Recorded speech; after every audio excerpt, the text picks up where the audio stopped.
आज के टाइम में एक्स्ट्रा मैरिटनल अफेयर बहुत ज़्यादा है। वजह क्या है? रीज़न क्या है? क्योंकि आज के टाइम में आत्मिक प्रेम मतलब आत्मा का जुड़ाव नहीं है पति पत्नी में।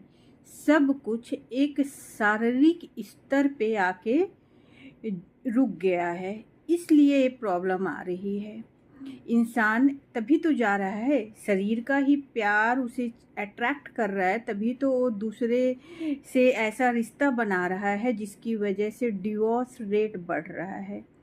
लेकिन इनको ये नहीं समझ में आता कि जिस पार्टनर के लिए आप पहले पार्टनर को छोड़ रहे हैं, जब आप उससे शादी कर लेंगे तो वो भी वैसा ही हो जाएगा जैसे पहले वाला था। मैंने बताया कई बार, जिस कैटेगरी में जो रिश्ता है, जैसे जो पति है या पत्नी है, तो जब वो पति पत्नी बनेंगे तो वैसे ही हो जाएंगे।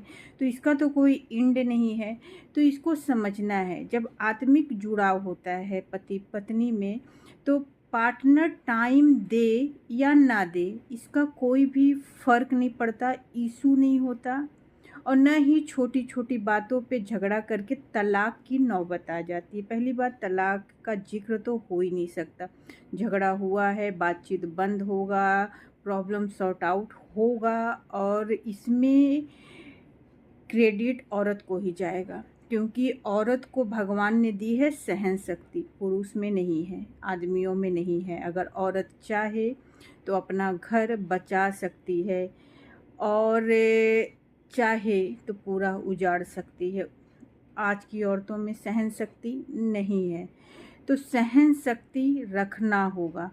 अब एक केस दूसरा होता है जिसमें हस्बैंड जो है बहुत ही जल्लाद है, बहुत ही ये मारने पीटने वाला है, वहाँ आप मूव ऑन कर सकती हैं। लेकिन जो नॉर्मल एक चल रही है आजकल, जान रहे हैं आप, छोटी छोटी बात पे डिवोर्स तक बात आ जा रही है, तो वैसे केसेस नहीं होने चाहिए।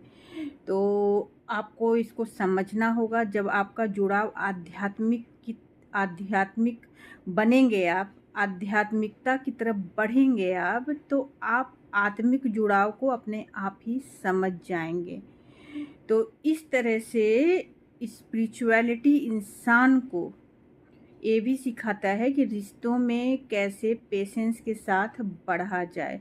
और आजकल का ये जो प्रॉब्लम है, इसको कम होना चाहिए। कम से कम भारत में तो इस तरह से डिवोर्स रेट नहीं बढ़ना चाहिए, क्योंकि भारत देश रूट है पूरे विश्व का। अगर दूसरे देशों को फॉलो करके भारत भी वैसा ही बन जाएगा, तो भारत